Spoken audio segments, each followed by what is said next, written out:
Hi, this is Jim Brown. Welcome back to this week's episode of Title Talk with Title Leap. I am a Florida real estate attorney and founder of Title Leap. And I'm David Velez. I am the Chief Development Officer of Title Leap and Closer Extraordinaire. And this week we're going to talk about part 2 of coronavirus and its effect on Florida real estate transactions. So Jim, this coronavirus thing is freaking people out. We are getting a ton of calls of people just looking for direction and, hey, what do I do? Can I get out of this? Right. The word force majeure keeps on coming up. What is force majeure exactly?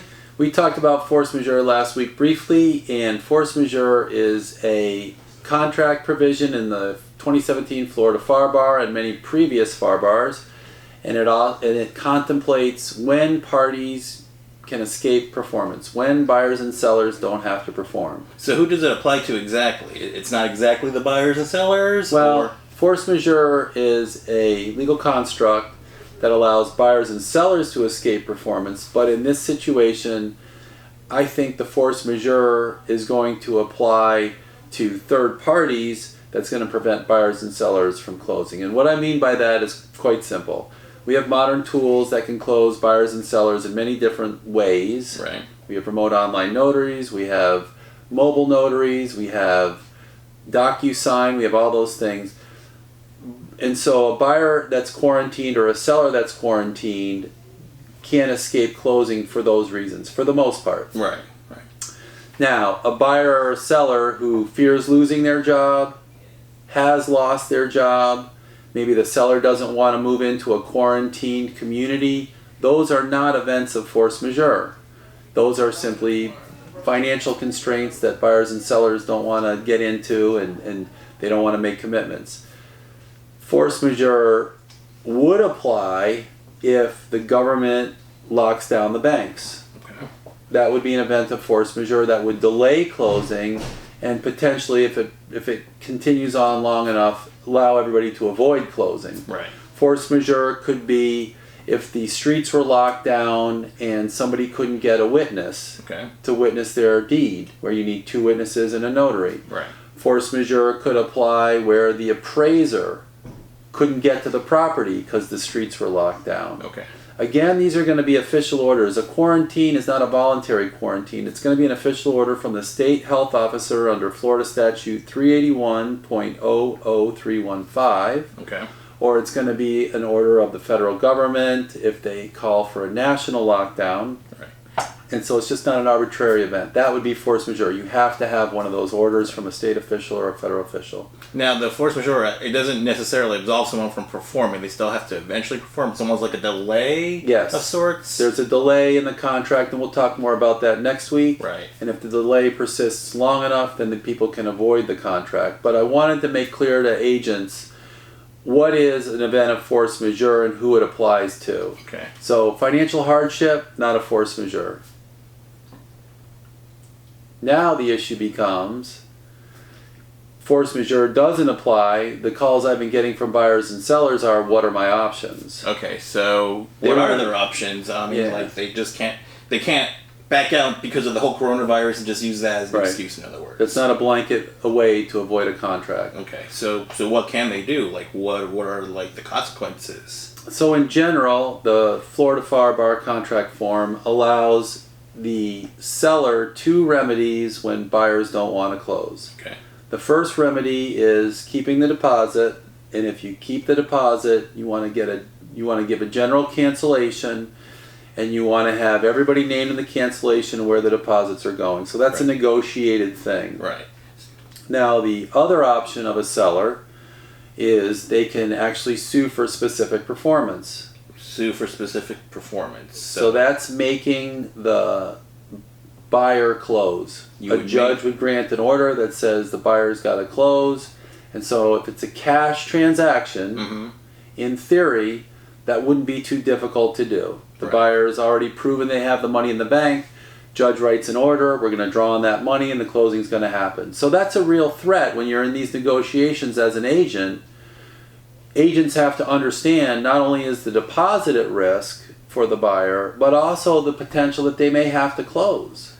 But what if it's like a mortgage transaction? Very good question. So if it's a loan transaction, and we've been batting this around in my office a little bit, a judge's order that says they have to close, and the buyer has to go out and get a loan when it's financially not practicable. Right. What do they do there? So a realtor really has to weigh, when they're telling their clients what to do, many factors that they make these things complicated. And if it's a loaned transaction, certainly the seller is in not as good a position to effectuate specific performance. It's going to take more work. So when you say specific performance, you're saying that that's what they have to do. They couldn't get damages or anything like that? There is no provision in the Florida FAR Bar for actual damages. That's a really good question. So when you talk about, many buyers have been calling me, and a couple of agents have called me. They want to know if they're going to owe the money for the decreased sale price. Right. So if the property was going to sell for $500 today, and the market gets sour, and the property's worth $300 tomorrow, the sellers can't sue for that difference. They either have to sue to make the buyers close, Right. or they have to take the deposit. And there is no provision for actual damages, which would be that diminution in value. Right. Wow, it just seems like there's so many ways that Yeah. this can go, really, and that it's like an ever-changing landscape, really. On some level, yeah. And so there's one other landscape provision I want to throw in there. There's one other landscape concept. Commissions. So if you're going to cancel the contract, and the buyer and the seller have negotiated something. I'll give you the example that we did this morning, $1 million deal, and the buyer and the seller came to terms, and the buyer was going to get a big chunk of the $100,000 deposit. The seller was going to get a big chunk of the deposit. Right. You have to consider the seller's realtor. Are they going to get a commission? Because the listing agreement says if the seller takes any money in a failed transaction, they owe a piece of that to the seller's realtor. Okay. And if the seller's realtor gets something, then the buyer's realtor gets something. They co-broke it, yeah. Okay. So you want to make sure in your cancellation of contract that you have the buyer's agent and the seller's agent named, and if any monies are going to anybody, you want to spell out where the money goes. So when you give that cancellation form to the title agent knows where every penny goes. A piece goes to the buyer, a piece goes to the seller, a piece goes to the seller's agent, a piece goes to the buyer's agent. It's all done in one fell swoop. Right. Well, I think that is all we have for today. I want to just look at my notes and see if there's anything else I wanted to mention, because there is a lot there. Yeah. Oh yes, one more thing. When you tender a cancellation on behalf of the buyer, you want to make sure that you qualify it with something like "we request to cancel" or we offer a cancellation. You don't want to make it sound like a cancellation demand. Right. In Florida, if it looks like a cancellation demand, there could be an argument that it's a anticipatory breach, and the contract is dead at that point. Right. And you would lose one of your remedies, which is to maybe potentially close. So if you don't like the way things are going, you want to leave the option to close open. So you're a buyer, you don't want to send a cancellation like "we demand this thing be canceled." You want to send your cancellation request with a qualifier like "we're offering a cancellation so that we can all get on," or Right. "we request a cancellation," or something like that. So if the seller says no, they can't call that a contract breach at that moment in time. And the buyers preserve their right to cancel, to close if they think that's the best option. I hope I haven't made that too confusing. Well, not really, but it kind of brings up another question that I just thought of. What if the seller is the one who doesn't want to perform on the contract anymore? Let's say they get freaked out, they don't want to move, they don't want to leave. What happens then? And the buyer still wants to buy the place. Well, I would say that the best option is, if one of the parties doesn't want to close, send the cancellation request over and see what the other party says. Because I did have a couple of transactions this week where the buyer didn't want to close. They thought they were going to lose the deposit, and when we sent the cancellation request over to the seller was eager to sign. Oh. Because the seller didn't want to relocate in the midst of this, Craziness. event. Yeah. So the first thing you want to do is send over the request, take the pulse of the other side. You never know when you might have a meeting of the minds right away. Right away. And that happened several times this week. Now, the thing you bring up is important. What if the the seller doesn't want to close, the buyer also has specific performance. And in that situation where you have a seller that doesn't want to close and a buyer that does want to close, and that happened also, specific performance can be had much easier than if the seller is trying to get specific performance. Right, because it's not property is unique. Judges like to give buyers the property. They don't want to give the buyer the deposit. Right. And so they want to make that specific performance. And that can happen very quickly. Interesting. Yep.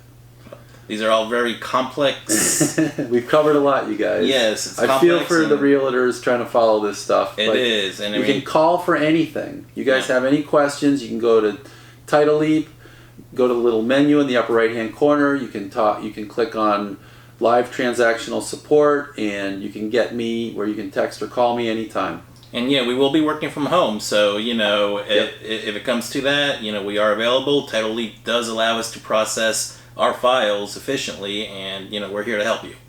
All right, so stay tuned next week for the next episode of Corona Part 3. Corona the Revenge. Take care. Take care, guys. Hi, I'm Ashley. This is the only time you'll ever see me in Title Talk videos. Well, thanks for watching. Be sure to watch another episode. Make sure you hit subscribe so you can see all of our new videos, and hit the bell icon so that way you get a notification every time we post a new video. See you next week.